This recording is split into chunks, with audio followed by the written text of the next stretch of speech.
বন্ধুরা মেশিন তুলতে যাইতেছে, মেশিন উতলার মধ্যে পড়ে রয়েছে। সবাই মিললে মেশিনটা তুলতাম। পাওয়ার টিলার কিভাবে ফুল পড়ছে দেখো। এটা রামেশ ক্ষেত দেখো কিভাবে উতলা পড়ছে। এটা কিতা ক্ষেত জানে, এটা ঠিক শশা ক্ষেত মনো। সব শেষ, সব ফুলের তলে ভরে গেছে গা। বেড়াডারা বাইঙ্গা গুড়া সব দেখো কিতা হয়েছে।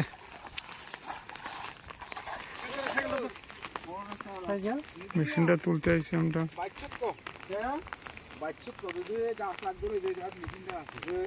গাছ লাগলে তো গাছে লইয়া গেল।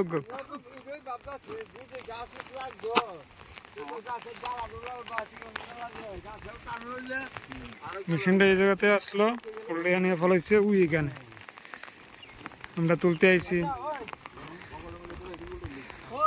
7-8 জন মিলে তুলতে আইছি। অনেক ভারী মেশিন উল্লাইয়া পড়ছে। কালকা পরশুদিন অনেক বড় বন্যা হয়েছিল, পুরাটা শহরে ডুবাই লিছিল।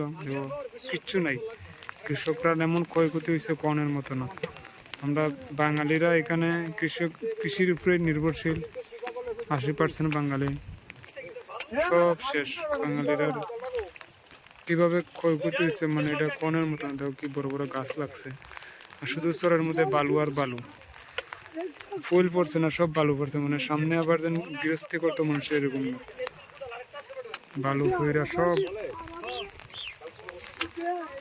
শেষ। এখানে মূলা পালানো হয়েছে, দেখো মূলা কত বড় হয়েছে। আর 15 দিন গেলে মূলা বেচন গেল শেষ, পুরা সব শেষ। এই ক্ষেতটাও শেষ, পুরা কিচ্ছু নাই।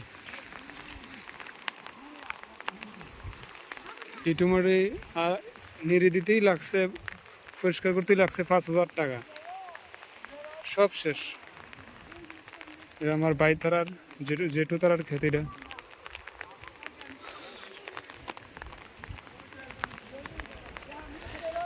এটা মিঠু ভাই, এটা কি তা পটল ক্ষেত না জেঙ্গা ক্ষেত আসলো রে?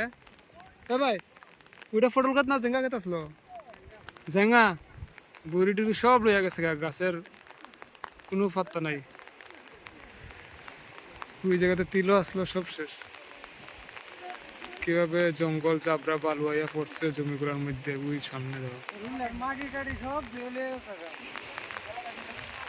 এই জমিগুলোর মধ্যে আর ক্ষেত করুন যাব। সামনে যেন বালু পড়ছে এগুলো। নদী দেখো কিভাবে ভাঙ্গা লইয়া গেছে, মানে কনের মতন।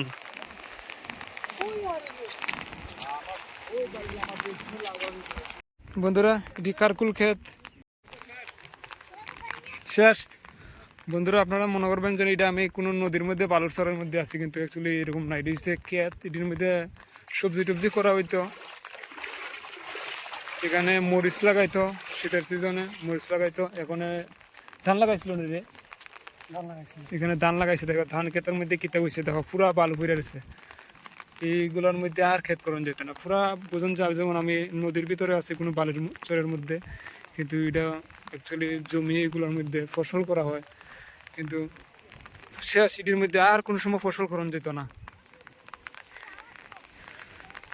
অনেক জায়গা এরকম পুরা চরটা মিলে 1000 খানি হইব। সবগুলো জায়গার মধ্যে এরকমভাবে বালু পড়ছে। এইগুলোর মধ্যে আর গৃহস্থী করণ যেত না। দেখো ওইটি পটল ক্ষেত, এখানে মাছা দিছিল, মাছা টাছা সব উড়ে লইয়া গেছে গা। জলে ভাসা গেছে গা। দেখো গাছ টাছ লাগছে, মানে কনের মতো না। কিভাবে ক্ষয়ক্ষতি হইছে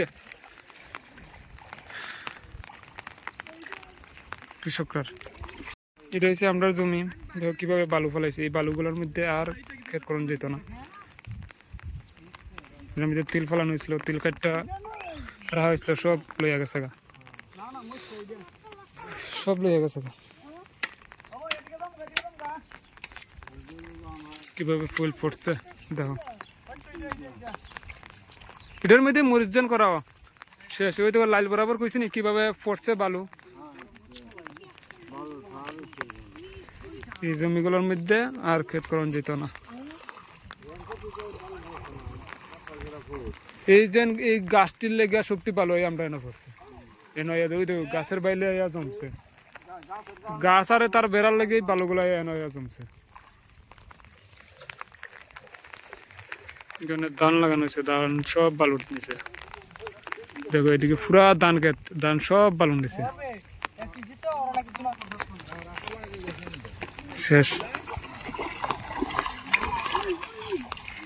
কিভাবে ক্ষয়ক্ষতি মানে কোনের মতন না, মানুষরা কি করে খাইব।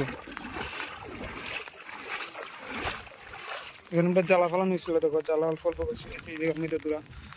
আর এইগুলো তো পুরা বালু, এগুলা পুরা নদীতে নিয়ে ফালাইতে লাগবো। এখান থেকে 500 মিটার দূরে হইব নদী, সব নদীতে নিয়ে ফালাইলে তারপরে করণ যাব সবজি। এগুলো সম্ভব, এগুলো নিয়ে ফালানি। সরকার যদি কিছু যদি করে আর কি, রেগার কাম টেগার কাম দিয়া যদি বালুগুলা ফালায়, সবগুলা তো পারতোই না, কেননা অনেক বছর লাগবে বালুগুলা ফালাইতে। কিছু জায়গাতে তো প্রথম দেখাইছি, কিছু জায়গাতে তো মানে কোনোর মতো না, আমার বালু পড়ছে, এগুলো সম্ভব না ফালানে। দেখো এটা ধান ক্ষেত, এটা আমাদের লগের ক্ষেতই একটা ধান ক্ষেত। মানে বাঙালিরা এই প্লটটা, তারপরে ওই ওই গ্রাম গাছটা জানি এই প্লটটা অব্দি বাঙালিরার জমি। তারপরে এদিকে সব অন্যরা ত্রিপুরা এরা জমি, মানে অন্যরা ক্ষেত করে, বাঙালিরা ক্ষেত করে, ক্ষেত করে সেরা মানে অগ্রিম রাহে রাখতে সেরা ক্ষেত করে। আর এইগুলো সব আমরা নিজেরা বাঙালিরা। এটা এখানে 4-5 প্লট হইব বাঙালিরার আছে, হিন্দু বাঙালি, আর এদিকে কিছু মুসলমানরার জায়গা আছে। এটা হচ্ছে নিজেরার জায়গা, এগুলো আমরা জায়গাগুলো এটা নিজেরার। তারপরে এদিকে সব অন্যরার জায়গা মানুষের অগ্রিম করে। দেখো কীভাবে উতলা পড়ছে কনের মতন। কি বড় গাছ একটা লাগছে, এই গাছটা তো কাটটা হচ্ছে লাকড়ি করে লাগলো, কিন্তু মুড়াটা এদিকে সমঝিত না, এদিকে সমঝিত না।